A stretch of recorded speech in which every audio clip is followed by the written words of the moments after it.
नमस्कार दोस्तों, आज हम स्टार्ट करने जा रहे हैं आपका एनसीईआरटी का बेसिक जो लेक्चर सीरीज है हमारी क्लास 11th में। और उसमें टॉपिक का नाम है मोशन इन स्ट्रेट लाइन। तो आज हम स्टार्ट करने जा रहे हैं मोशन इन स्ट्रेट लाइन। तो ये जो हमारा है बेसिकली चैप्टर एक्चुअली एनसीईआरटी में दो पार्ट में है। एक पार्ट है आपका मोशन इन स्ट्रेट लाइन और दूसरा है मोशन इन प्लेन। तो ये काइनेमेटिक्स में हम पूरा करेंगे लेक्चर टू लेक्चर। तो मोशन सीरीज में ये हमारा पहला लेक्चर है, दिस इज आवर लेक्चर 1। तो ये जो हम टॉपिक स्टार्ट करेंगे lecture 1, we are going to start, right. तो सबसे पहले आप देखिए मोशन इन स्ट्रेट लाइन, ठीक है। मोशन इन स्ट्रेट लाइन, देखिए मोशन आप पहले भी पढ़ चुके हैं अपनी अर्लियर क्लासेस में, जैसे कि आप अपने 9th क्लास में थोड़ा बहुत आपने पढ़ा होगा। तो उसको थोड़ा सा रिव्यू करते हुए हम आज इसको बिल्कुल बेसिक वे में इसको इस टॉपिक को पढ़ेंगे, ठीक है। देखिए मोशन क्या होता है, मोशन बेसिकली क्या होता है अगर इसको सोचा जाए बहुत सिंपल है। मोशन का बेसिकली मतलब ये होता है कि जब किसी ऑब्जेक्ट की पोजीशन, ठीक है, जब किसी ऑब्जेक्ट की पोजीशन टाइम के साथ चेंज होती है, पोजीशन जब टाइम के साथ साथ चेंज होगी, है ना, position changes with time, position changes with time. जब किसी ऑब्जेक्ट की पोजीशन समय के साथ बदलेगी, समय के साथ चेंज होगी, तो हम ये कहेंगे वो ऑब्जेक्ट मोशन में है बेसिकली, ठीक है। समय के साथ उसकी पोजीशन जब चेंज होगी तो हम क्या कहेंगे कि वो ऑब्जेक्ट मोशन में है बेसिकली। इसके बहुत सारे एग्जाम्पल है, जैसे आपके पास कोई कार है, जैसे आपके पास कोई कार है, तो अगर वो चल रही है तो टाइम अगर मान लीजिए 0 से हम देखें तो मान लो 0 सेकंड पर कहीं पर है वो, लेकिन अगर आप टाइम इसको कुछ देर बाद देखेंगे, मान लीजिए 5 सेकंड बाद देख रहे हैं, तो ये बॉडी कहीं और पहुंच जाएगी। तो ये मोशन हो रहा है क्योंकि ओवरऑल इसका कॉन्सेप्ट ये है कि एक ऑब्जर्वर है, एक ऑब्जर्वेशन सिस्टम है, ठीक है। देखो ऑब्जर्वर कोई भी हो गया जो उस ऑब्जेक्ट को ऑब्जर्व कर रहा है, और टाइम वो देखेगा कि मान लीजिए टाइम t इक्वल टू 0 पर वो ऑब्जेक्ट कहीं पर है, t इक्वल टू 1 सेकेंड पर भी वो वहीं पर है, और t इक्वल टू 2 सेकेंड पर भी वही है। तो बेसिकली यहाँ पर क्या हो रहा है कि वो जो ऑब्जेक्ट है हमारी जिसको हम ऑब्जर्व कर रहे हैं वो मोशन में नहीं है, वो नहीं कर रही है। तो इसका मतलब वो किस में है, वो रेस्ट में है आपके बेसिकली। तो ये फर्क है। अगर पोजीशन अगर does not changes with time आप कर दोगे, does not changes with time, तो फिर वो कहलाएगा रेस्ट। तो रेस्ट और मोशन, ठीक है, मैंने आपको भी बताया रेस्ट क्या होता है और मोशन क्या होता है। जब किसी चीज की पोजीशन टाइम के साथ चेंज होती है, जब किसी चीज की पोजीशन टाइम के साथ चेंज होती है, तो हम ये कहते हैं कि वो ऑब्जेक्ट मोशन में है, ठीक है ना। अब इसमें बेसिक 3 हमारे सबसे पहली चीजें आती है, मैं आपको बताता हूं, ठीक है। बड़े ध्यान से समझिएगा, एक एक स्टेप को समझेंगे जिससे कि आपकी बेसिक क्लियर हो जाए। देखिए इसमें क्या है, सबसे पहले 3 चीजें हमें समझनी है ना। अच्छा एक बात और मैं आपको बताना चाहूंगा कि जो मोशन इन स्ट्रेट लाइन होता है, मोशन इन स्ट्रेट लाइन जो होता है उसको रेक्टिलिनियर मोशन भी कहा जाता है, ठीक है, उसको रेक्टिलिनियर मोशन भी कहा जाता है, राइट। और मोशन इन वन डायमेंशन भी उसी को कहा जाता है। तो आप कहिए उसको मोशन इन स्ट्रेट लाइन, या फिर रेक्टिलिनियर मोशन, या मोशन इन वन डायमेंशन, वो एक ही चीज के एस्पेक्ट्स हैं। दूसरी बात आपको ये ध्यान रखनी है कि जो मोशन का पूरा कॉन्सेप्ट है वो काइनेमेटिक्स के अंदर में आता है, ठीक है। इस पूरे सब्जेक्ट को काइनेमेटिक्स कहा जाता है। काइनेमेटिक्स में क्या होता है, मोशन की मतलब मोशन को डिस्क्राइब करने के लिए जो जो चीजें चाहिए वो हम सारी इसमें निकालते हैं कि बॉडी की पोजीशन क्या है, उसने कितना डिस्टेंस ट्रेवल किया, उसका डिस्प्लेसमेंट कितना है, उसकी एवरेज एक्सीलरेशन कितनी है, उसकी एवरेज वेलोसिटी कितनी है, फिर उसकी इंस्टेंटेनियस वेलोसिटी कितनी है, उसकी इंस्टेंटेनियस एक्सीलरेशन कितनी है। ये सारी चीजें मोशन में कवर होती हैं। मतलब ये अगर आप एक एस्पेक्ट के हिसाब से देखें तो ये काइनेमेटिक्स के ही पार्ट है, ठीक है। काइनेमेटिक्स में क्या होता है, मोशन को डिस्क्राइब तो पूरा किया जाता है, उसकी पाथ लेंथ कैसी है, उसका पाथ कैसा है, ये सारी चीजें, चाहे आपका मोशन वन डायमेंशन हो या मोशन इन टू डायमेंशन हो या मोशन इन थ्री डायमेंशन, जिसको मोशन इन स्पेस भी कहा जाता है, तीनों केस में से कोई भी केस हो आपका, तो बेसिकली यहाँ पर क्या होता है कि मोशन को डिस्क्राइब किया जाता है, बट याद रखिए कॉज ऑफ मोशन को नहीं पढ़ा जाता, ठीक है, कॉज क्यों मोशन क्यों हो रहा है, राइट। तो काइनेमेटिक्स में बेसिकली आपको ध्यान रखना है, काइनेमेटिक्स में क्या होता है, काइनेमेटिक्स काइनेमेटिक्स में क्या होगा, ओनली यू स्टडी मोशन, ठीक है, केवल मोशन को डिस्क्राइब करते हैं हम लोग, केवल मोशन को डिस्क्राइब करेंगे, ठीक है।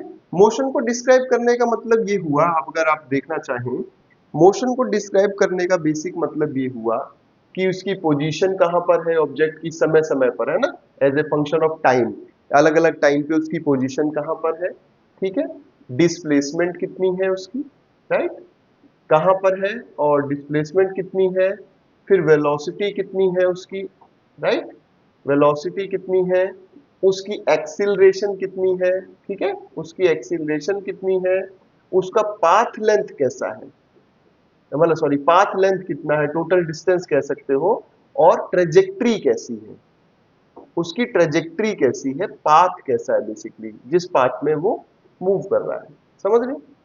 तो अभी जब आप पूरा काइनेमेटिक्स पढ़ेंगे, फिर motion in one dimension, basically अभी तो हम पढ़ने जा रहे हैं, तो काइनेमेटिक्स में मोशन इन वन डायमेंशन भी आता है, मोशन इन टू डायमेंशन जिसको मोशन इन प्लेन भी कहा जाता है, जिसमें आपका प्रोजेक्टाइल मोशन वाला टॉपिक आता है, उसके अलावा आपका motion in space, right, motion in space, तो ये सभी पार्ट हमारे काइनेमेटिक्स में आते हैं, राइट, ये सभी पार्ट हमारे काइनेमेटिक्स में आते हैं, और काइनेमेटिक्स में इन्हीं सब वेरिएबल्स को पढ़ा जाता है कि भाई अलग अलग एस्पेक्ट को देखें तो हम उस ऑब्जेक्ट के बारे में क्या क्या डिफाइन यहाँ पर कर रहे हैं। तो अभी फिलहाल जो ये हम लेक्चर 1 है, लेक्चर 1 में बिल्कुल बेसिक बेसिक चीजें पढ़ेंगे कि भाई पोजीशन क्या होती है, ठीक है, पाथ लेंथ क्या होती है, और डिस्प्लेसमेंट क्या होती है, वेलोसिटी क्या होती है, स्पीड क्या होती है। देखिए है ये स्मॉल स्मॉल थिंग्स, पर बेसिक क्लियर होने के बाद ही आप इस पे आगे बढ़ेंगे और तरह तरह के क्वेश्चन इस पे कर पाएंगे। तो काइनेमेटिक्स में ध्यान रखिए मोशन को डिस्क्राइब किया जाता है, अलग अलग चीजों को पढ़ा जाता है, ठीक है। तो अब हम आते हैं इसके नेक्स्ट एस्पेक्ट पे, वो क्या है देखिए, सबसे पहले इसके नेक्स्ट एस्पेक्ट पे आते हैं हम लोग, तो हमें क्या पढ़ना है, ठीक है।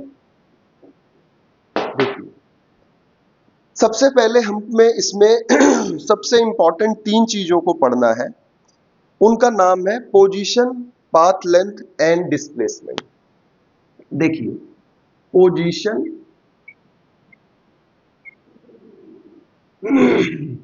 पाथ लेंथ और डिस्प्लेसमेंट,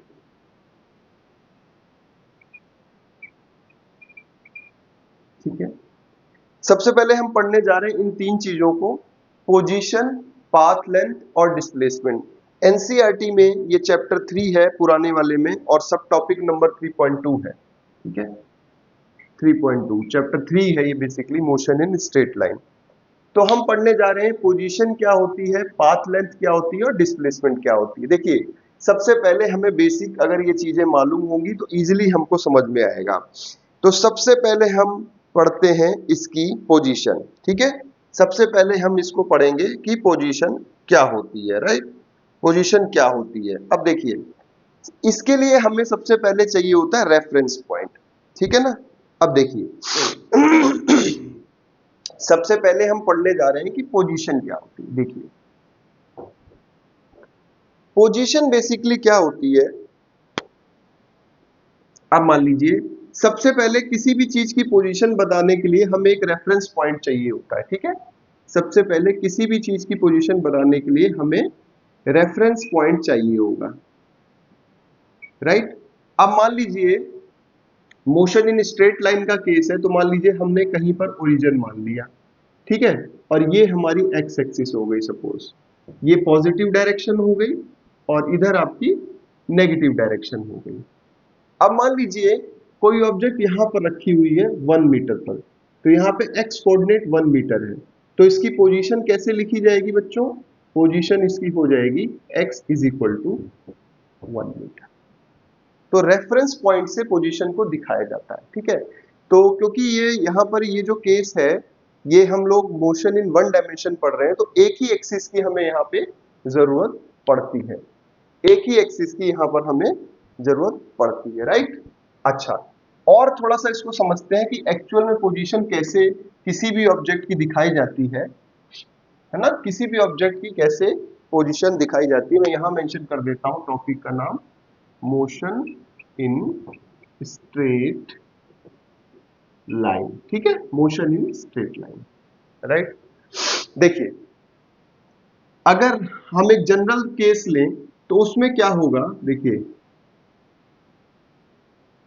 3 डायमेंशनल केस लें तो मान लीजिए एक्स एक्सिस है, ये वाई एक्सिस है और ये जेड एक्सिस है, ठीक है।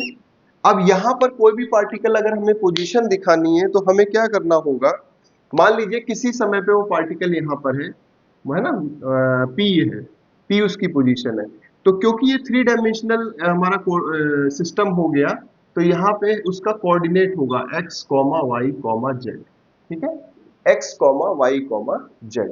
तो ये भी यहाँ पे पार्टिकल की पोजीशन ही दिखाई जा रही है, ठीक है ना। ये हमारा जनरल केस में होगा जब हमारा मोशन स्पेस में हो रहा है या मोशन इन 3 डायमेंशन होगा, तो इस प्रकार से पोजीशन उसकी दिखाई जाएगी कि भाई वो कहां पर है। पोजीशन माने कि अपने रेफरेंस पॉइंट से वो किस जगह पर है, उसको कहा जाता है पोजीशन, ठीक है। अब जहां तक बात हमारे पास है मोशन इन 1 डायमेंशन की या स्ट्रेट लाइन की, मोशन इन स्ट्रेट लाइन में याद रखिएगा एक बहुत इंपॉर्टेंट चीज है, मोशन इन 1 डायमेंशन में हमें एक ही एक्सिस की जरूरत पड़ती है, चाहे वो एक्स एक्सिस हो और चाहे वो वाई एक्सिस हो या एक सिंगल जेड एक्सिस, 1 डायमेंशन की ही जरूरत पड़ेगी। या तो आप एक्स एक्सिस ले लीजिए, वाई एक्सिस ले लीजिए, जेड एक्सिस ले लीजिए। और एक चीज और यहाँ पे कॉन्सेप्ट है कि भी एक ही डायमेंशन में मोशन है तो वेक्टर्स का बहुत ज्यादा यूज नहीं करना पड़ेगा, यहाँ पे प्लस माइनस से भी आप चीजें दिखा सकते हो। देखिए, क्योंकि अभी हम आगे पढ़ेंगे कि डिस्प्लेसमेंट आपका और वेलोसिटी और एक्सीलरेशन, ये तीनों जो है वेक्टर क्वांटिटीज हैं, वेक्टर और स्केलर। ध्यान रखिए, आपको नहीं अगर याद हो तो वेक्टर वो क्वांटिटीज होती हैं जिनका मैग्नीट्यूड भी होता है और डायरेक्शन भी हमें स्पेसिफाई करनी पड़ती है, ठीक है, वो वेक्टर क्वांटिटी है। और स्केलर क्वांटिटी क्या होती है, जिसमें केवल मैग्नीट्यूड होता है। तो ये दोनों का डिफरेंस है।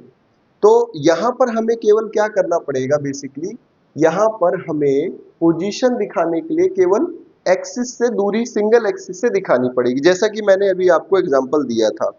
जैसे अब दोबारा मैं इसको थोड़ा सा अगर ब्रीफ करना चाहूँ आपको, मान लीजिए एक्स एक्सिस है, ये हमारा ओरिजिन है, ये positive direction of x axis है, ये आपकी negative direction of x axis है। अब यहाँ पर अगर हम टू एनी स्केल अगर इसको एक्सिस को हम बनाए, जैसे कि इस प्रकार से मैं बना रहा हूँ और इधर भी बनाए, तो इस प्रकार से इसको बना रहा हूँ। अब देखिए, मोशन अगर 1 डायमेंशन में है तो पार्टिकल एक ही लाइन के लॉन्ग चलेगा, स्ट्रेट लाइन में चलेगा, है ना। तो चाहे वो आपके पास एक्स एक्सिस हो या फिर आपके पास वाई एक्सिस हो, चाहे जेड एक्सिस हो, एक ही एक्सिस आपको लेनी पड़ेगी। फिलहाल हमने यहाँ पर एक्स एक्सिस को चूज किया है, फिलहाल हमने एक्स एक्सिस को यहाँ पर चूज किया है। तो देखिए, पोजीशन में दिखाता हूँ। मान लो कोई पार्टिकल यहाँ पर है, सिंपल सी बात, ठीक है। तो आप देखो रेफरेंस पॉइंट से कितनी दूरी पे, 4 यूनिट्स की दूरी पे है। अब वो चाहे मीटर हो, सेंटीमीटर हो, कुछ भी हो, तो पोजीशन इसकी कैसे लिखी जाएगी, ठीक है। अब मान लो कोई टाइम स्पेसिफाई कर देता हूं, मान लो मैं कहता हूं कि time is equal to 0 second पर ये जो है ये x4 पे है, तो पोजीशन हो गई इसकी 4 यूनिट्स। तो ये अगर सेंटीमीटर है तो सेंटीमीटर, इस प्रकार से पोजीशन सिंपली आपको देख लेना है कि वो कहां पर है, वो हो जाएगी आपकी पोजीशन। तो आई होप आप पोजीशन के कॉन्सेप्ट को समझ गए हो। देखो, पोजीशन का कॉन्सेप्ट जो है एक इंपॉर्टेंट कॉन्सेप्ट है, ये आपका मोशन इन प्लेन में भी आएगा और ये आपका मोशन इन 3 डायमेंशन यानी मोशन इन स्पेस में भी आएगा। पोजीशन का सिर्फ इतना मतलब है कि किसी समय पर उसका कोऑर्डिनेट बताना सिंपली, या वेक्टर, आपको वेक्टर बताना पड़ेगा, ठीक है, वो यहाँ पे अभी नहीं जरूरत है। 1 डायमेंशन में हमें सीधा ये बता देना है कि किसी समय तो रेफरेंस पॉइंट से कितनी दूरी पे है, वो उसकी पोजीशन कहलाएगी, ठीक है। तो इसी संदर्भ में नेक्स्ट पॉइंट पे चलते हैं, इसी संदर्भ में नेक्स्ट पॉइंट पे चलते हैं। तो नेक्स्ट पॉइंट हमारा क्या है यहाँ पर देखिए, दूसरी चीज यहां पर आती है जो इंपॉर्टेंट है, उसको कहते हैं हम लोग पाथ लेंथ, ठीक है, याद रखिएगा एक एक कॉन्सेप्ट को। दूसरी चीज यहां पर आती है पाथ लेंथ, ठीक है। पहली चीज हमने यहां पर पढ़ी पोजीशन, और दूसरी चीज हम पढ़ने जा रहे हैं पाथ लेंथ। तो अब देखिए पाथ लेंथ बेसिकली क्या होता है, इसको बड़े ध्यान से समझिए। पाथ लेंथ का मतलब ये होता है, पाथ लेंथ का मतलब बेसिकली ये होता है कि भाई आपकी जो पार्टिकल है, आपका जो ऑब्जेक्ट है, वो बेसिकली कितना चल रहा है, उसका एक्चुअल जो क्वांटम होता है वो पाथ लेंथ कहलाता है, ठीक है। द टोटल डिस्टेंस ट्रेवल्ड,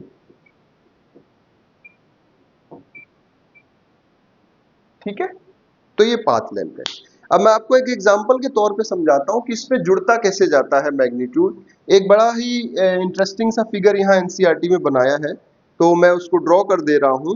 देखिए इसमें क्या है, एक एक्सिस ले लिए, क्योंकि मैंने अभी आपको बताया यहाँ पे एक्सिस की ही जरूरत पड़ेगी, क्योंकि बेसिकली यहाँ पर जो मोशन हो रहा है वो 1 डायमेंशन में हो रहा है। अब देखिए यहाँ पर एक एक्सिस ड्रॉ की गई, सपोज ये मान लो तुम्हारी एक्स एक्सिस है, ठीक है, ये एक्सिस हमने यहाँ पे ड्रॉ कर दी, और कहीं पर हमने ओरिजिन मान लिया है ना, उसको कह दिया हमने ओ, ठीक है। अब देखो एक एक चीज इसमें समझते जाना आप लोग, माइनस एक्स डायरेक्शन है, वो प्लस एक्स डायरेक्शन है।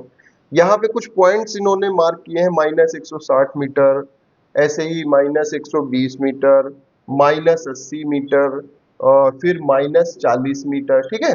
उसी प्रकार से आगे आते हैं हम, तो यहाँ भी 40-40 के गैप पे है, 40, 80, 120, और फिर आपका हो गया 160, फिर आपका हो गया 200, फिर आपका हो गया 240, उसके बाद 280, 320, 280 है ना, 320, और फिर 360 यहाँ तक है। कुछ पॉइंट्स को इसने मार्क कर दिया, जैसे 360 के पॉइंट को P मार्क कर दिया है, 240 वाले पॉइंट को Q मार्क कर दिया है, ठीक है, और इसको 120 वाले को R मार्क कर दिया है, ठीक है। और ये जो है हमारा ये ओरिजिन है, ठीक है। अब कैसे पाथ लेंथ को देखो यहाँ समझाया गया, इसमें कहा गया है अगर O से P तक कोई कार मूव कर रही है, ठीक है, O से कार कोई मूव कर रही है तो कितना पाथ लेंथ होगा। देखो ये पूछ रहा है O से, बेसिकली O से लेके P तक, ठीक है ना, O से लेके P तक कोई अगर मूव कर रही है कोई चीज तो कितना पाथ लेंथ होगा। तो आप खुद देखो कि अगर O से लेकर P तक, यहां तक ऐसे कोई चीज गई है O से लेके P तक, तो देखिए कितनी इसने डिस्टेंस ट्रेवल की है, 360। तो सीधा इसका पाथ लेंथ कितना निकल जाएगा, पाथ लेंथ यहां पर आ जाएगा 360 मीटर, सिंपल, ठीक है। एक्चुअल देखना है कि कितना ट्रेवल किया है उसने डिस्टेंस, वही पाथ लेंथ होती है, ठीक है। और याद रखिएगा ये स्केलर क्वांटिटी होती है, ऐसा यूनिट तो आपको पता है मीटर में ही होगी, ठीक है। अच्छा अब ये मान लो अगर हम कहें कि पहले O से P गई है, ठीक है ना, O से P गई है पहले, और फिर P से Q गई है, O से P गई है और P से Q गई है। ये इसने कंडीशन दी है कि कोई कार है हमारे पास या कोई ऑब्जेक्ट है, वो कह रहा है, वो क्या कह रहा है, देखो पहले कैसे गई, O से P गई, ठीक है, फिर P से लेकर Q तक गई। ये छोटी छोटी चीजें, लेकिन जब क्वेश्चंस इस पे आएंगे तो आपको ध्यान रखनी पड़ेगी।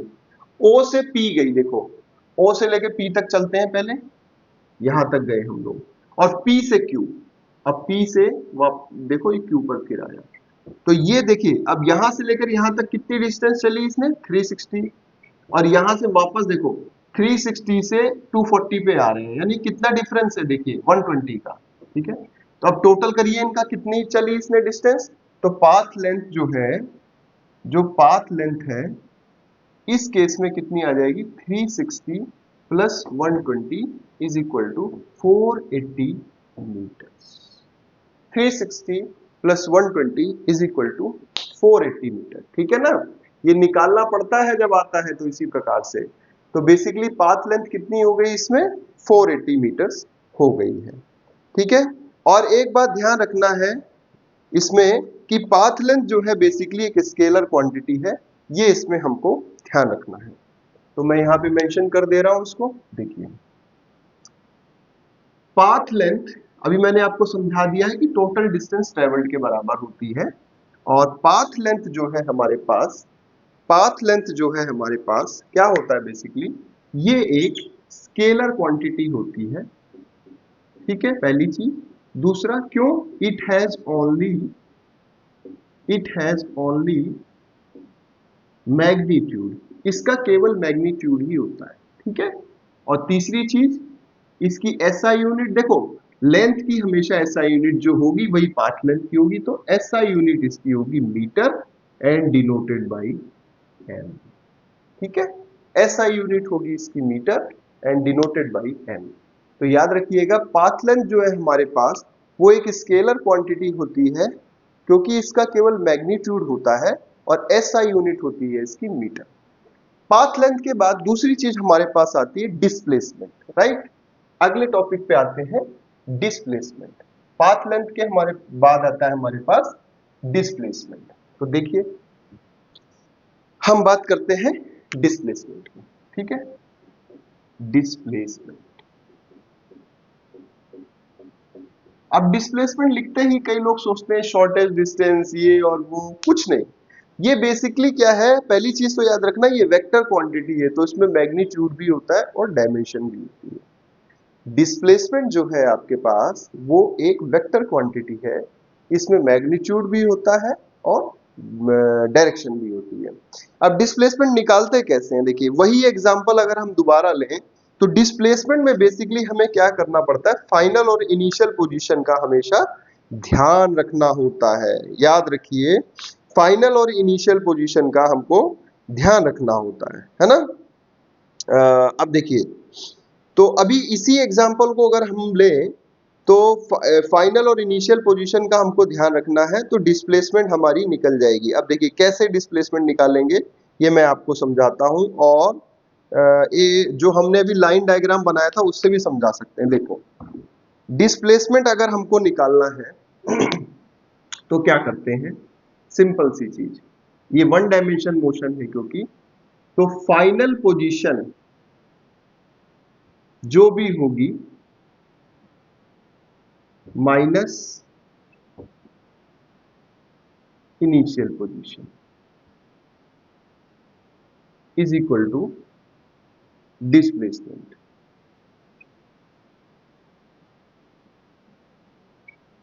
अब आप देखो, मान लो किसी चीज की पोजीशन t1 टाइम पर, at time t1, at time t1 पर पोजीशन उसकी है, पोजीशन है उसकी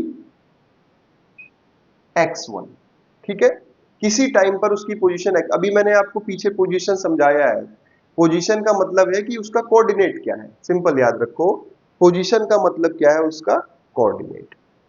अब मान लीजिए एट टाइम t2 उसकी जो पोजीशन है वो मान लीजिए x2 है। ठीक है, तो फाइनल पोजीशन आपकी क्या हो गई, x2 हो गई, इनिशियल पोजीशन x1 हो गई। ठीक है, और डिस्प्लेसमेंट क्या निकलेगा, देखिए फाइनल पोजीशन आपको पता लग गई क्या है, इनिशियल पोजीशन लग गई पता क्या है, तो डिस्प्लेसमेंट जो यहां पर निकलेगा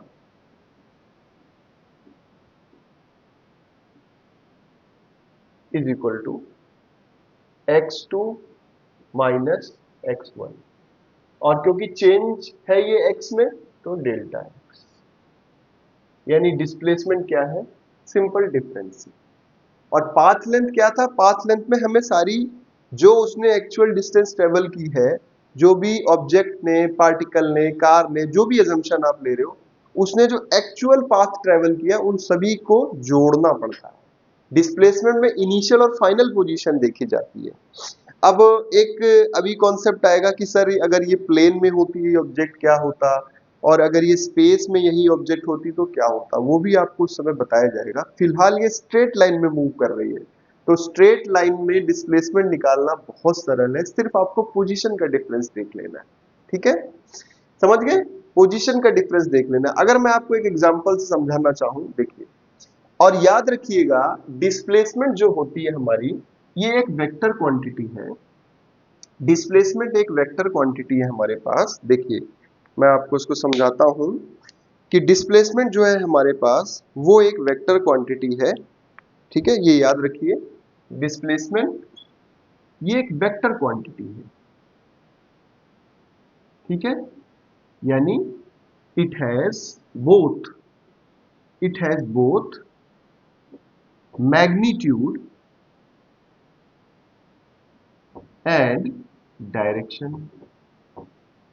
तो दोनों चीज इसमें होती है, इसमें मैग्नीट्यूड भी होता है, डायरेक्शन भी होती है, ये एक वेक्टर क्वांटिटी।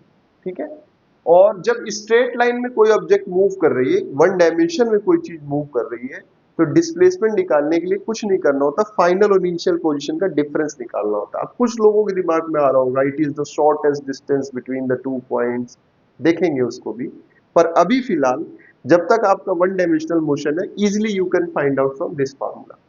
फिर बात आती है इसकी एसआई यूनिट की।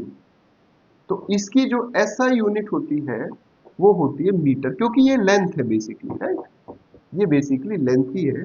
तो एसआई यूनिट जो होगी इसकी वो होगी मीटर, राइट। एसआई यूनिट जो होगी इसकी वो होगी मीटर्स। ऑलराइट, तो ये बात हो गई डिस्प्लेसमेंट की। अब मैं एक एग्जांपल लेके आपको फटाफट समझा भी दूं। वो जो डायग्राम अभी हमने थोड़ी देर पहले बनाया था, उसी डायग्राम को बना के मैं बता देता हूं। तो अब देखिए इसमें क्या है, इसी फॉर्मूले का मैं यूज करूंगा, ध्यान रखिएगा आप लोग, है ना, क्योंकि फॉर्मूला सिंपल है, delta x equal to x2 minus x1, यानी final position minus initial position. अब मैं फटाफट एक आपको एग्जांपल लेते हुए समझा दूं कि डिस्प्लेसमेंट निकाली कैसे गई है। तो अपन देख लेते हैं अभी। यहां पर देखिए डिस्प्लेसमेंट जो है, अब उसी, अगर मान लो ये कह रहा है कि O से P तक कोई लाइन ड्रॉ करी मैंने, मान लो ये ओरिजिन है बेटा, ये कोई P पॉइंट है।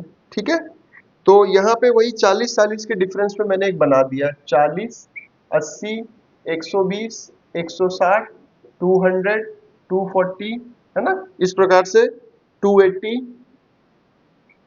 320 ऊपर लिख दे रहा हूं, और 360। अब मान लो कोई पार्टिकल यहां से लेके, है ना, ओरिजिन ये एक्स एक्सिस है, यहां से लेके यहां तक गया। ठीक है, तो इसकी डिस्प्लेसमेंट कितनी होगी, आप कहोगे 360, बिल्कुल सही है, क्योंकि डेल्टा एक्स आप कैसे निकालते हो, final position minus initial position. तो फाइनल पोजीशन क्या है 360, इनिशियल पोजीशन क्या है 0, यहां था ना इनिशियल, ये इनिशियल पोजीशन है और ये आपकी फाइनल पोजीशन है, तो दोनों का डिफरेंस यहां पर आ जाएगा 360 मीटर, या जो भी यूनिट आप यहां पे सेलेक्ट कर लेंगे, ये डिस्प्लेसमेंट आ गया। और अच्छा अब आप एक चीज देखो, अगर ये इसमें पाथ लेंथ कितनी है, इसमें पाथ लेंथ भी 360 है, यानी पाथ लेंथ और डिस्प्लेसमेंट यहां पर बिल्कुल बराबर है, पाथ लेंथ और डिस्प्लेसमेंट बिल्कुल बराबर आपके हैं। अच्छा अब इसी को थोड़ा सा अगर मैं चेंज कर दूं और कोई क्यू पॉइंट यहां पर ले लूं, मान लो 240 वाले पे, है ना, मैं एनसीईआरटी से एग्जांपल दे रहा हूं, इस पॉइंट को क्यू ले लिया। ठीक है, और पी पॉइंट हमारा कहां पर है, पी पॉइंट हमारा हमने माना है 360 पे, ध्यान रखिएगा, पी एक्चुअली यहां पर आ गया है, पी पॉइंट हमने माना है 360 पे, राइट। तो पी को एक्चुअली ये 320 है, ऊपर लिख दिया हमने, ये पी पॉइंट है। अब क्वेश्चन अगर ये पूछा जाए कि P से कोई पार्टिकल Q पर चला गया, P से कोई पार्टिकल Q पर चला गया तो कितनी डिस्प्लेसमेंट होगी, राइट, इस चीज को थोड़ा ध्यान से समझिए। P से कोई पार्टिकल, यानी देखो P से कोई पार्टिकल Q पर गया है, P से लेके Q की तरफ गया, तो इसमें अगर पूछा जाए कि डिस्प्लेसमेंट कितना है, तो हम कैसे निकालेंगे, डिस्प्लेसमेंट होता है हमारा delta x is equal to final position minus initial position. तो डेल्टा एक्स की वैल्यू यहां पर कितनी आई, देखो फाइनल पोजीशन कितनी है यहाँ पे 240 पे है ना, फाइनल 240 पे माइनस पहले कितनी दूरी पे था, पोजीशन कहां पर थी 360, तो कितना आ गया -120। देखो साइन भी आ गया यहाँ पे और यूनिट मीटर। -120 मीटर का मतलब ये हो गया कि पीछे की तरफ चला है ये, ठीक है। तो जैसा कि मैंने आपको बताया था कि डिस्प्लेसमेंट एक वेक्टर क्वांटिटी होती है, ध्यान रखिएगा पाथ लेंथ और डिस्प्लेसमेंट में यही फर्क होता है, ठीक है ना। यहां पर फाइनल और इनिशियल पोजीशन देखी जाती है। अब अगर इसी में कोई पार्टिकल होता जो O से पहले P पर जाता फिर P से Q पर जाता, तो उसकी डिस्प्लेसमेंट तो -120 मीटर हो गई, लेकिन हाँ यहां पर पहले ये P से Q गया, ये गया, लेकिन अगर कोई पार्टिकल ऐसे पूरा घूम के जाता हमारे पास तो उसकी पाथ लेंथ तो बड़ी होती, क्योंकि पाथ में सारे जुड़ते जाते हैं। तो हमेशा याद रखिए कि डिस्प्लेसमेंट जो है फाइनल और इनिशियल पोजीशन को देखकर निकाला जा सकता है। यहां पर वेक्टर नोटेशन यूज करने की कोई आवश्यकता नहीं, क्योंकि इस वन डायमेंशन मोशन में जो पार्टिकल है वो स्ट्रेट लाइन में ही चलेगा, स्ट्रेट लाइन में आप पोजीशन इजीली देख सकते हो, डिफरेंस से ही काम चल जाएगा। और डिस्प्लेसमेंट की डायरेक्शन कहां पर है वो प्लस और माइनस साइन ही आपको बता देंगे। तो यहाँ पे वेक्टर नोटेशन की ज्यादा चिंता करने की बिल्कुल भी आवश्यकता नहीं है। अब एक चीज और हमें ध्यान रखनी है, यहां पर हमने पढ़ लिया, अब मैं एक छोटी सी चीज इसमें और आपको बता दूं। देखिए देखिए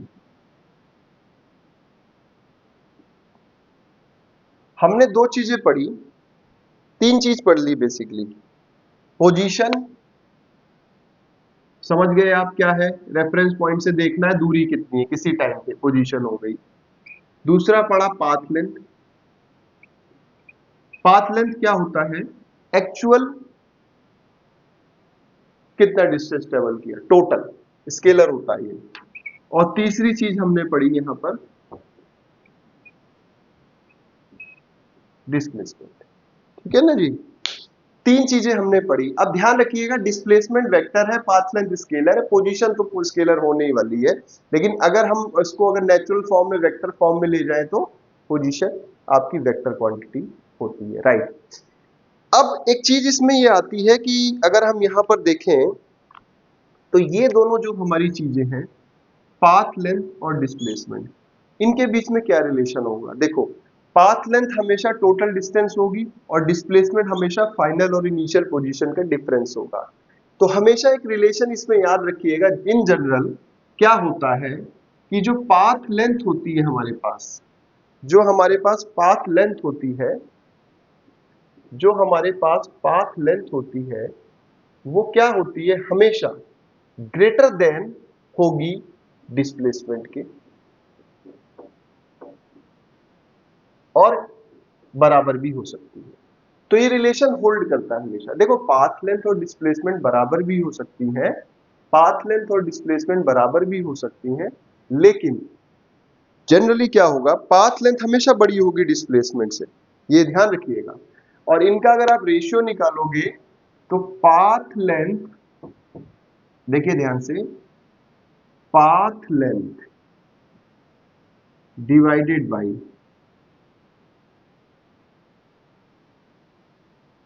displacement is greater than equal to 1। इस चीज को आप याद रखिएगा, ठीक है।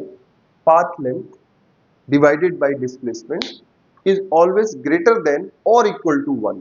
ये जो रेशियो होगा पाथ लेंथ और डिस्प्लेसमेंट का, ये हमेशा ग्रेटर देन और इक्वल टू 1 होगा। इस चीज को आप बिल्कुल यहां पर हमेशा हमेशा ध्यान रखेंगे, ठीक है। तो मैग्नीट्यूड जो डिस्प्लेसमेंट का होगा वो पाथ लेंथ के बराबर हो भी सकता, नहीं भी हो सकता, ये हमेशा याद रखिए, ठीक है। लेकिन एक चीज और याद रखिए इसमें छोटी सी बात, कि पाथ लेंथ जो है कभी भी जीरो नहीं होता क्योंकि टोटल होता है, लेकिन डिस्प्लेसमेंट आपकी जीरो भी हो सकती है। डिस्प्लेसमेंट कैसे जीरो होगी, कि पार्टिकल जिस पॉइंट से चला, ठीक है, और रिटर्न होके उसी पॉइंट पर आ गया, तो फाइनल पोजीशन और इनिशियल पोजीशन दोनों की सेम हो गई। तो अगर फाइनल पोजीशन और इनिशियल पोजीशन उनकी सेम हो गई तो डिस्प्लेसमेंट यहां पर हो जाएगा जीरो। ये याद रखिएगा। अगर फाइनल पोजीशन और इनिशियल पोजीशन चेंज हो गई तो डिस्प्लेसमेंट आपके पास हो जाएगा 0, ये ध्यान रखिएगा। लेकिन पाथ लेंथ कभी भी 0 नहीं होगा, याद रखिए, पाथ लेंथ कभी भी 0 नहीं होगा। इसको बहुत ध्यान से आप देखिएगा, हमेशा याद रखिएगा, पाथ लेंथ कभी भी 0 नहीं होगी। अच्छा, अब इसी क्रम में हम आगे बढ़ते हैं और नेक्स्ट टॉपिक की तरफ अब बढ़ते हैं इसमें। तो अभी तक हमने इसमें पढ़ लिया है कि पोजीशन क्या होती है, पाथ लेंथ क्या होती है, डिस्प्लेसमेंट क्या होती है। अब थोड़ा सा हम बात करेंगे ग्राफ्स की, ठीक है, यहाँ पर, जो कि काइनेमेटिक्स में अगर मैं कहूँ तो इतना इंपॉर्टेंट टॉपिक है ये, क्योंकि सभी कॉम्पिटिटिव एग्जाम में पूछा जाता है, आपके स्कूल में भी पूछा जाता है, और आपको पता होना चाहिए, क्योंकि अगर सही से आप 11th-12th भी पढ़ लें तो आप किसी भी एग्जाम को इजीली वहां पर अच्छी परफॉर्मेंस कर सकते हैं, ठीक है। तो ग्राफ, अब देखो मोशन को ग्राफिकली कैसे दिखाया जाता है। मोशन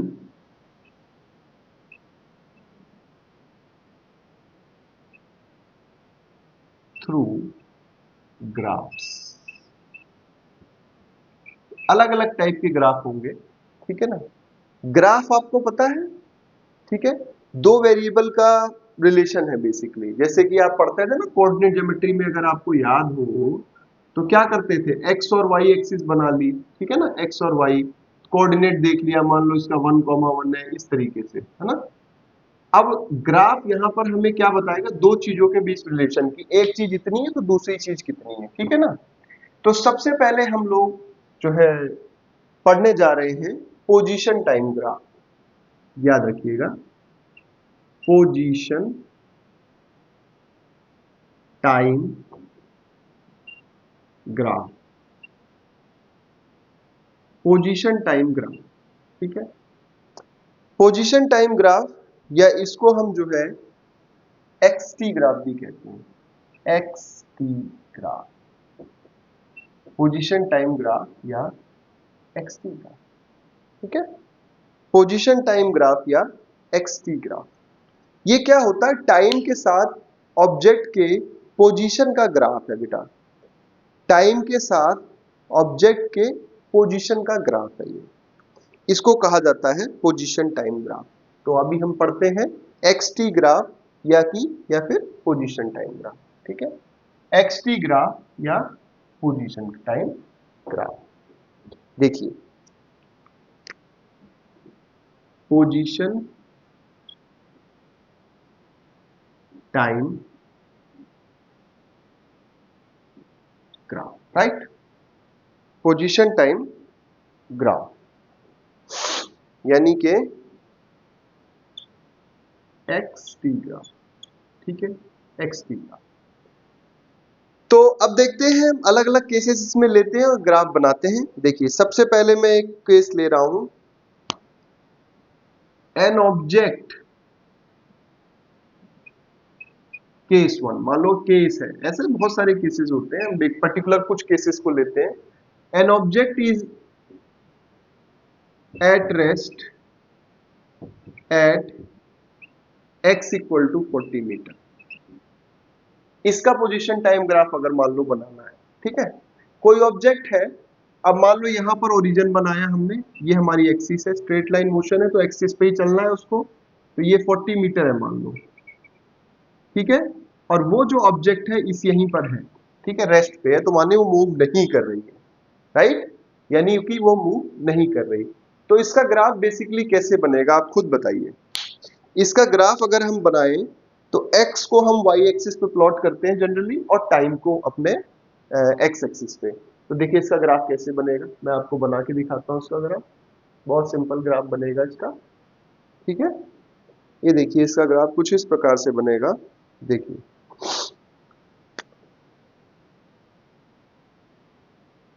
सॉरी, इसको स्ट्रेट लाइन ले रहा हूं मैं, देखिए, और ये तो हो गया टाइम की एक्सिस, और ये दिखा रहा है पोजीशन को, ठीक है जी। अब यहाँ पे ग्राफ बनेगा कैसे, देखिए, अब हम कह रहे हैं कि 40 मीटर्स पर है और रेस्ट पे है, तो अब सबसे पहले जीरो टाइम पे आ जाते हैं। जीरो टाइम पे उसकी पोजीशन कितनी है, ग्राफ पे मार्क कर लो, 40 मीटर। ठीक है, 40 मीटर है, यहां से लेके ये 40 मीटर है। ठीक है, 40 मीटर है। अच्छा, अब मान लो 1 सेकंड पे अगर देखें तो भी कितनी रहेगी, 40 मीटर, क्योंकि रेस्ट पे है ये। इसी प्रकार से 2 सेकंड पे देखें तो कितनी रहेगी, 40 मीटर। इस तरीके से हम किसी भी टाइम पे देखें तो 40 मीटर भी रहेगी। तो इसका जो ग्राफ बनेगा, पोजीशन टाइम ग्राफ, बिल्कुल आपके सामने है। इसका पोजीशन टाइम ग्राफ बिल्कुल स्ट्रेट पैरेलल लाइन बनेगी, किसके, टाइम एक्सिस। ठीक है, ये पोजीशन टाइम ग्राफ है आपका। ठीक है, this is the position time graph for the object at rest at x equal to 40 metre. ठीक है, कोई ऑब्जेक्ट 40 मीटर पे रेस्ट पे रखी हुई है तो उसका ये पोजीशन टाइम ग्राफ आपके बिल्कुल सामने है। तो पैरेलल ग्राफ एकदम आपको दिखाई दे रहा है। ठीक है, टाइम की एक्सिस जो हमने नीचे ली है उसके बिल्कुल पैरेलल ग्राफ आपको दिखाई देगा। इसी प्रकार से एक केस और हम लेते हैं, बहुत इंपॉर्टेंट है, बार बार आता है। ठीक है, एक केस और इसमें लेते हैं, देखिए।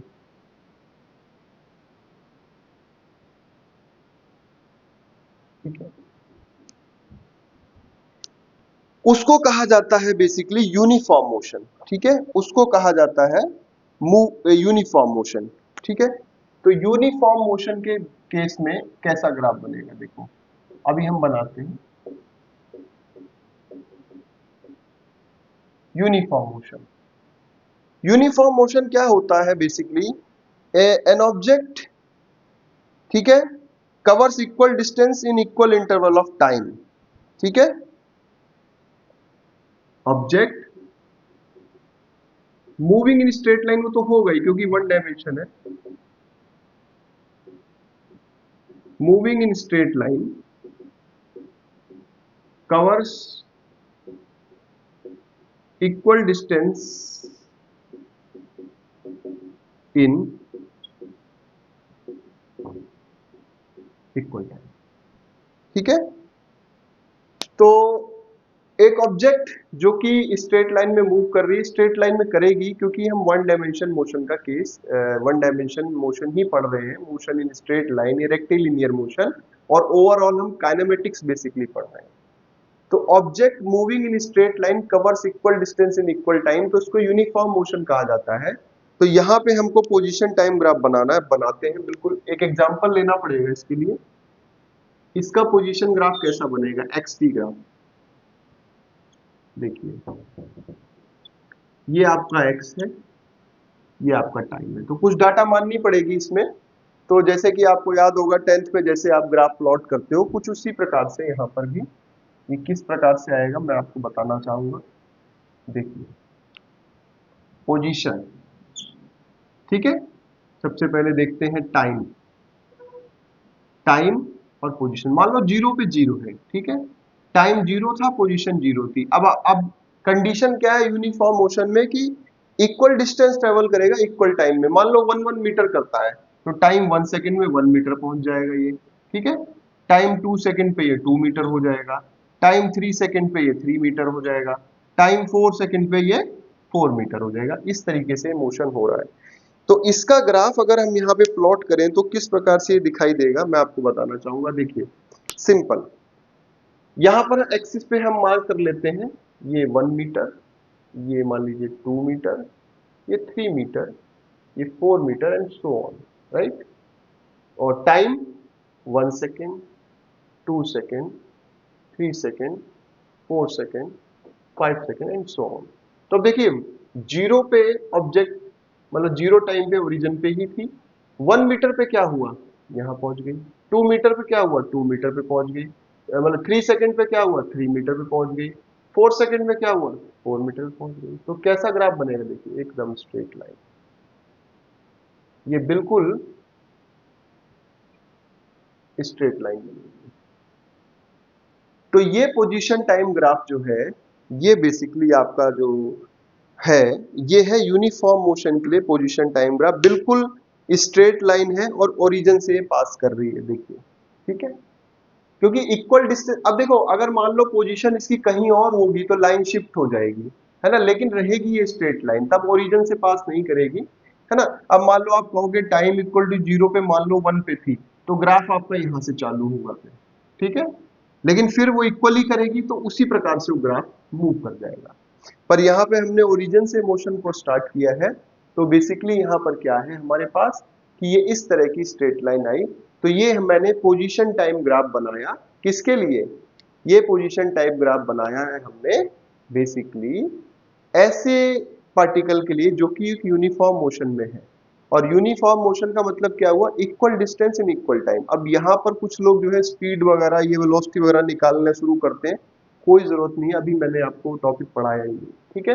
तो this was the x t graph for, this was the x t graph, ये एक्सटी ग्राफ था किसके लिए, यूनिफॉर्म मोशन के लिए, ठीक है, एक्सटी ग्राफ था यूनिफॉर्म मोशन के लिए। अब अगर ऐसे ही एक हम जनरल केस के डिस्कशन करें, देखो जनरल केस का ग्राफ तो कुछ भी हो सकता है, तो जनरल केस का एक ग्राफ हम डिस्कस करेंगे और उस ग्राफ को हम बार बार यूज करेंगे। तो अभी हम जैसे एनसीईआरटी का ही एक एग्जांपल ले लेते हैं, ठीक है ना। एक कार के मोशन को डिस्क्राइब कर रहा है, ये कह रहा है कि कोई कार है, वो t इक्वल टू 0 सेकेंड से स्टार्ट हुई और t इक्वल टू 10 सेकेंड तक स्पीडिंग हुई, उसकी बड़ी स्पीड एक्सिलरेट हुई। घबराइए मत, एक्सिलरेशन मैंने पढ़ाया नहीं, अभी बता देता हूँ, एक्सिलरेट हुई। उसके बाद टाइम 10 सेकेंड से लेके 18 सेकेंड तक ये यूनिफॉर्म मोशन में रही, ठीक है, यूनिफॉर्म स्पीड रही, यूनिफॉर्म मोशन रहा, ठीक है, equal distance in equal time. उसके बाद 18 सेकेंड पे क्या हुआ, ब्रेक सप्लाई, तो स्पीड घटने लगी, तो धीरे धीरे कार आपकी रुक जाएगी, ठीक है। ये कह रहा है कार कब रुक रही है, car stops at time equal to 20 second, ठीक है, and x equal to 296 metre, ठीक है। तो ये ग्राफ मैं आपको बता देता हूं, इसने शेप किस प्रकार की दी है, तीन तरह के इसमें आ रहे हैं। मैं आपको जनरल सिर्फ शेप बता दे रहा हूं, डाटा मैंने लिख दिया, देखिए इसका जो एक्सटी ग्राफ है, position time graph x T, तो इन्होंने इस प्रकार से इसका ग्राफ मैं दूसरे कलर से ड्रॉ कर दे रहा हूं जिससे आपकी समझ में आए। देखिए ये इस तरीके से राइज होगा पहले, देखो क्योंकि अचानक से पोजीशन जल्दी जल्दी बढ़ेगी टाइम के रेस्पेक्ट में, और फिर क्या होगा, देखिए इस प्रकार से राइज होगा पहले, फिर कांस्टेंट हो गया, आपको पता है जैसा कि बताया है ना, और फिर अल्टीमेटली क्या हुआ, रुकने के उस पे आ गया। इस प्रकार से एक्सटी ग्राफ एनसीईआरटी में दिखाया गया है। अगर इसको टू द स्केल आप प्लॉट करेंगे तो बिल्कुल कर्व फॉर्म में आपको ये दिखाई देगा, कोई भी एक जनरल ग्राफ हमने मान लिया।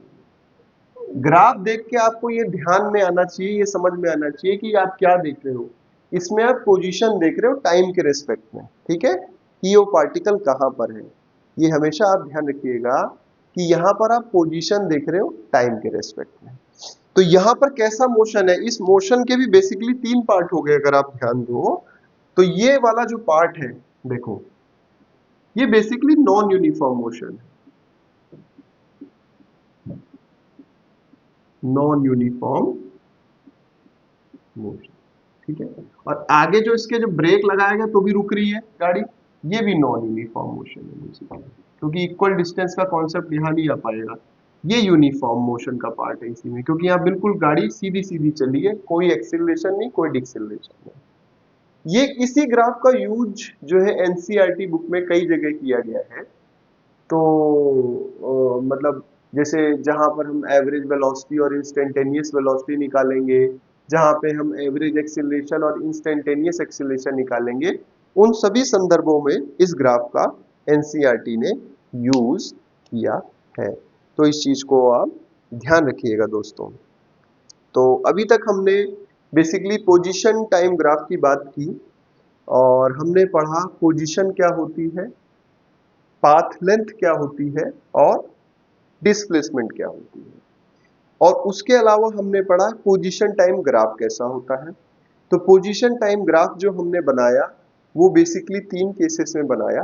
कैसे बनाया? एक तो बनाया कि जब ऑब्जेक्ट रेस्ट पे है तो उसका ग्राफ हमने देखा, दूसरा हमने देखा अगर यूनिफॉर्म मोशन है तो किस तरह का ग्राफ बनेगा, और तीसरा एक ये हमने जनरल केस देखा कि कार एक्सिलरेट हुई, फिर यूनिफॉर्म स्पीड से चली, फिर ब्रेक लगा, धीरे धीरे जाके रुक गई। ठीक है ना? तो ये सब चीजें यहाँ तक हमने पढ़ ली हैं। तो एक बेसिक फ्रेमवर्क हमारा तैयार हो गया है। मैं फिर से आपको बता दूं कि हम लोग बेसिकली काइनेमैटिक्स पढ़ रहे हैं। काइनेमैटिक्स में क्या होता है, मोशन को डिस्क्राइब किया जाता है। ठीक है, कि पाथ लेंथ कितनी है, डिस्प्लेसमेंट कितनी है, वेलोसिटी कितनी है, एक्सीलरेशन कितनी है, ट्रेजेक्ट्री कैसी है, कैसा पाथ है। मोशन को हर प्रकार से डिस्क्राइब किया जाएगा। और दूसरी चीज, अलग अलग टाइम पे उसकी वेलोसिटी कितनी है, अलग अलग टाइम पे उसकी एक्सेलरेशन कितनी है, किसी इंटरवल के बीच में एवरेज कितना है, मान लो कोई कहे। तो ये सारे एस्पेक्ट इसमें डिस्क्राइब होते हैं। कॉज ऑफ मोशन को यहाँ नहीं पढ़ा जाता, वो हम पढ़ेंगे चैप्टर जो आपका आएगा लॉज ऑफ मोशन में पढ़ेंगे। ठीक है, वहां पर हम इसको पढ़ेंगे कि ये क्या होता है। तो बेसिकली हम बिल्कुल बेसिक वे में चलेंगे। ठीक है, इसी बेसिक से ही क्वेश्चन बनते हैं, इसी बेसिक से ही आगे बढ़ा जाता है। तो this is very basic for all the students. ये हमारा लेक्चर 1 था इस सीरीज में। अब इसके बाद जो है हम लेक्चर 2 प्रिपेयर करेंगे, और लेक्चर 2 में हम अब यहाँ हमने एक्सटी ग्राफ पढ़ लिया है, डिस्प्लेसमेंट पढ़ लिया है, उसमें एवरेज वेलोसिटी, इंस्टेंटेनियस वेलोसिटी हम पढ़ेंगे, और हम पढ़ेंगे एक्सीलरेशन भी पढ़ेंगे, एवरेज एक्सीलरेशन और इंस्टेंटेनियस एक्सीलरेशन। बहुत इंटरेस्टिंग है, कैलकुलस से जुड़ी हुई चीजें हैं, लेकिन सिंपली देखो तो निकली वो ग्राफिकली ही है बेसिकली, है ना। स्लोप की बात आएगी वहां पे, जैसे कि आपने पढ़ा होगा कि एक्सटी ग्राफ का अगर हम स्लोप लेंगे तो वेलोसिटी को बताता है। तो इन सारे एस्पेक्ट्स की चर्चा करेंगे, इक्वेशंस ऑफ मोशन पढ़ेंगे जो आपकी फेमस इक्वेशंस हैं। ठीक है, और इसी में वन डायमेंशन में एक रिलेटिव मोशन का कॉन्सेप्ट आएगा, और आपका एक कॉन्सेप्ट आएगा फ्री फॉल वाले जो मोशन होते हैं अंडर द ग्रेविटी, वो सारी चीजें हम इसमें पढ़ेंगे। तो मैं बहुत बहुत थैंक्स करना चाहूँगा आपका लेक्चर 1 अटेंड करने के लिए in this motion in straight line, और I hope you attend the all the lectures to get all the knowledge, सभी नॉलेज आपको प्राप्त हो जो है काइनेमेटिक्स के बारे में। बहुत बहुत धन्यवाद, थैंक यू वेरी मच।